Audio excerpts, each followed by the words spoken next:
When you can laugh at yourself, you've really come a long way, you know? And when you're such a huge issue to yourself, you're maybe not going as quickly as you might toward healing, you know? So there is really something to be said about having some context. The end game of this, the fruition of this talk, and where this leads, is the exact stuff we talked about at the beginning, but with slight changes. Nothing really changes, you see.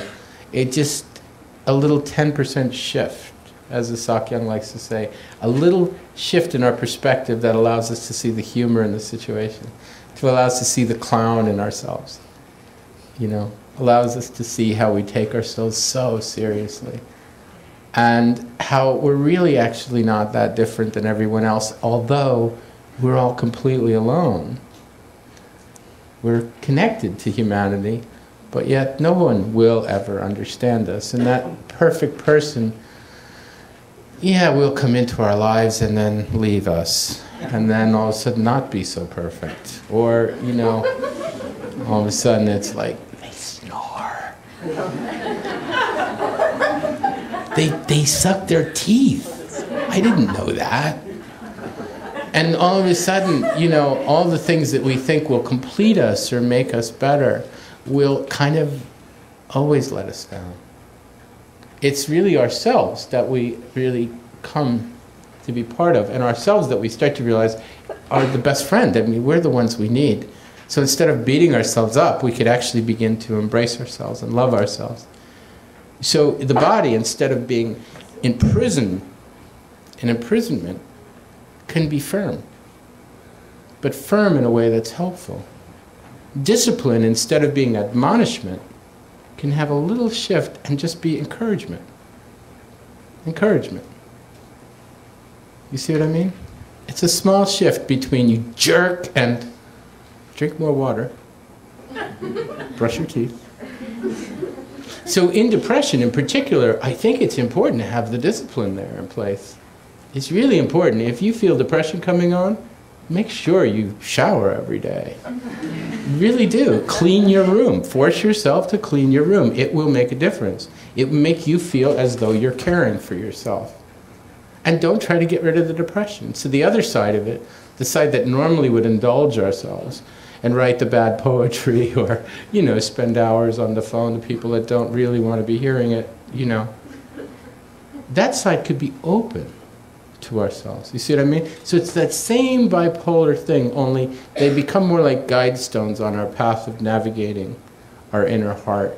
It becomes more like strength rather than admonishment, and openness rather than indulgence. Does that make sense? And the difference is if we're expecting the whole world to make us better or get rid of it, or if we're just accepting what's happening. If we open to what's really happening in our lives, then it becomes natural to have natural discipline and natural openness to allow us to navigate that. The last thing I want to say is to suggest that, however, navigation implies that we're going somewhere. And we are. We're all heading toward death. And that might be kind of also what's at the base of all of this, you know? Suzuki Roshi, one of the great Zen masters, brilliant teacher, said that life is like being out on a boat that's slowly sinking and heading out into the ocean. And he also said it's like free falling in space. All you can do is sit up straight before you hit the ground, you know, and try to enjoy and be present and be dignified for the ride. What's interesting and less depressing about this picture is that we actually can enjoy the ride. We can really open up to our experience by not falling into the aggressive extremes of beating ourselves up and then trying to medicate, but by actually just navigating.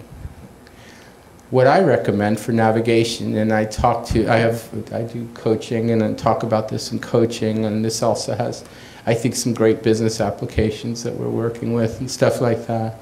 The idea of a pole star or some navigating principle in your life.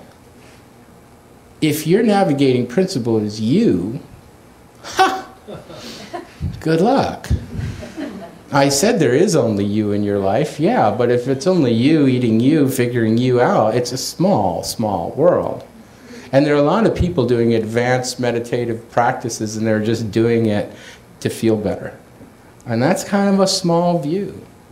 But if your view really is to be part of a wakeful society, say, or if your view is really to be a benefit to your world, if your view really is to be a better husband, father, wife, student, musician, poet, artist, right? So that other people are enriched by your work, then all of a sudden depression becomes something you navigate through and actually enriches you.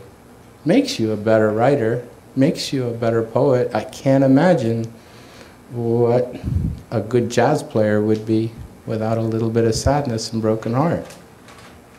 Would be a bad jazz, would be Yanni. Just saw a billboard recently. Yanni is coming to Atlantic City. Atlantic City, man, that's where it all washes down there. And I'm a Jersey boy, so. But I think we could have more soul, you know? We could have a little more soul in our life. And we could let ourselves have that if we can navigate through it. So my recommendation in terms of that navigation is to actually find an inspiration in your life that's bigger than you. If it's your higher power, if it's some sense of wakefulness or wisdom in your life, if it's a sense of compassion or developing the big mind, you know, if it's joining with God, if it's being one with God. Be careful, though, that you don't make that pole star into some kind of a judging figure, though, that's looking at you and staring down at you, because then that will do the opposite. Then there's just dad up there again, expecting you to fail, right? The idea of this navigating principle is to have something inspiring, something bigger than you. Not something you're trying to do, but something that encourages you forward. Does that make sense? I personally believe that we could wake up every morning and think that it will be a better world. And I personally believe the fact that that is not the case is okay. That we can still wake up and believe that. Because that creates a fuller, richer, more embodied way to be. Does that make sense? And who knows? It might change things. Just before his death, John Lennon, in his last interview, was asked if he was embarrassed by the peace and love generation which he helped propagate in the 60s.